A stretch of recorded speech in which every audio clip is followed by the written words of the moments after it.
Nasamsam ng mga otoridad ang ilang malalakas na uri ng armas sa bisa ng isang search warrant na ipinatupad ng Nueva Ecija Police Provincial Office o NEPO sa Barangay Sampaloc, Talavera, Nueva Ecija.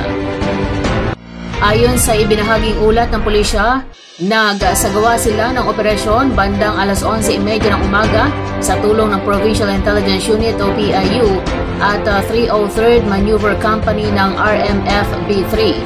Ang target ng search warrant ay isang 51 anyos na negosyante na residente rin ng nasabing barangay.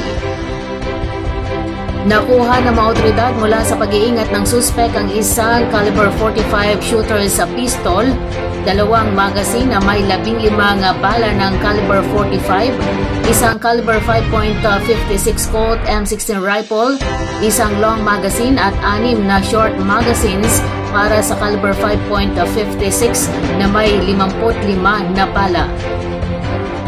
Ayon kay Nueva Ecija Provincial Director Police Colonel Heril Bruno na hindi nila papayagan ang sinuman na magmay-ari o magtago ng mga malalakas na armas na walang kaukulang dokumento.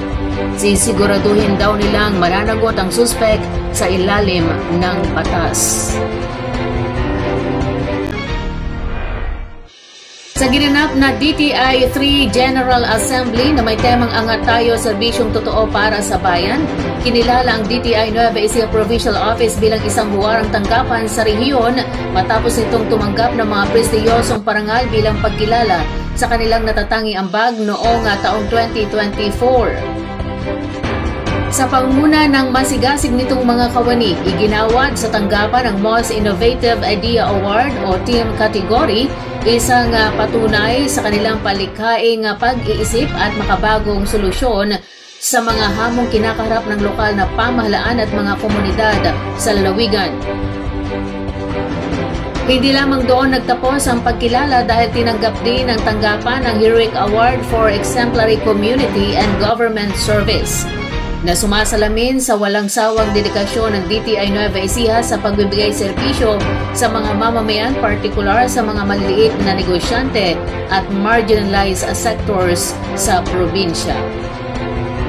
Si Dr. Deberisa Hidalgo ay kinilala rin bilang star employee ng tanggapan bilang pagkilala sa kanyang kahusayan, profesionalismo at matibay na paninindigan sa layunin ng DTI na isulong ang inklusibong kaunlaran para sa lahat. Bukod sa mga natanggap na parangal, ilang kawani rin mula sa tanggapan ang nominado sa iba't ibang kategorya na nagpapakita ng lawak at lalim ng talento sa loob ng organisasyon.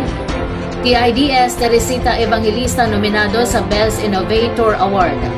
STIDS Hanilin Marie Fernando Best Media and Planning Officer.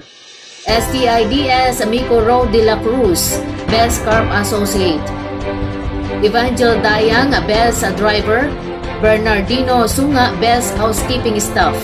Miss Ana Angelica Elcano Frontline Business Counselor ng Cuyapo Negosyo Center, nominado bilang Best Business Counselor bilang pakilala sa kanyang dedikasyon at malawak na epekto sa mga lokal na negosyo.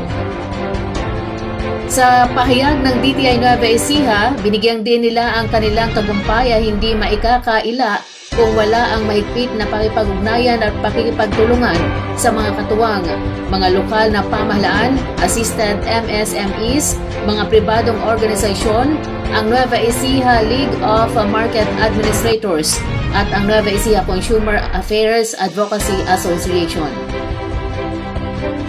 Mula sa makabagong inisyatibo hanggang sa matapat na serbisyo publiko, patuloy na isinasabuhay ng mga kawani ng DTI Nueva Ecija ang bisyon ng DTI, ang inklusibong pagunlad at kolektibong kasaganaan. Sa likod ng bawat tagumpay ay ang diwa ng bayanihan at malasakit na nagsisilbing matibay na haligi ng kanilang tagumpay at inspirasyon para sa mas marami pang inisyatiba sa hinaharap.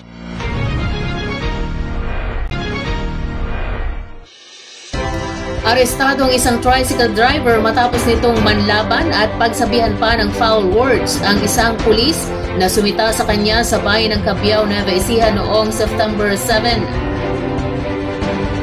Kinilala lang ang suspect bilang isang 32 anyos na residente ng barangay Maligaya, Cabiao.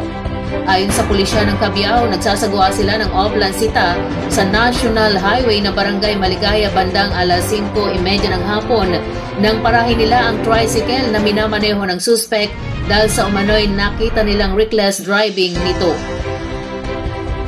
Ayon sa pulis, tumanggi umano ang suspect na ipakita ang kanyang lisensya at papel ng motor nang hingan nila ito at sa halip ay nagsalita pa ng masasamang salita laban sa mga otoridad. Nang subukan daw ni na Police Officer Arenas at Patrolman Tumibay na pakalmahin ang suspect, bigla raw nitong sinuntok si Officer Tumibay at umano'y binura at nagbanta pa sa harap ng mga bystanders. Kaya inaresto na ang lalaki at sasampahan ng kasong direct assault at paglabag sa Article 151 ng Revised Penal Code o yung resistance and disobedience to a person in authority.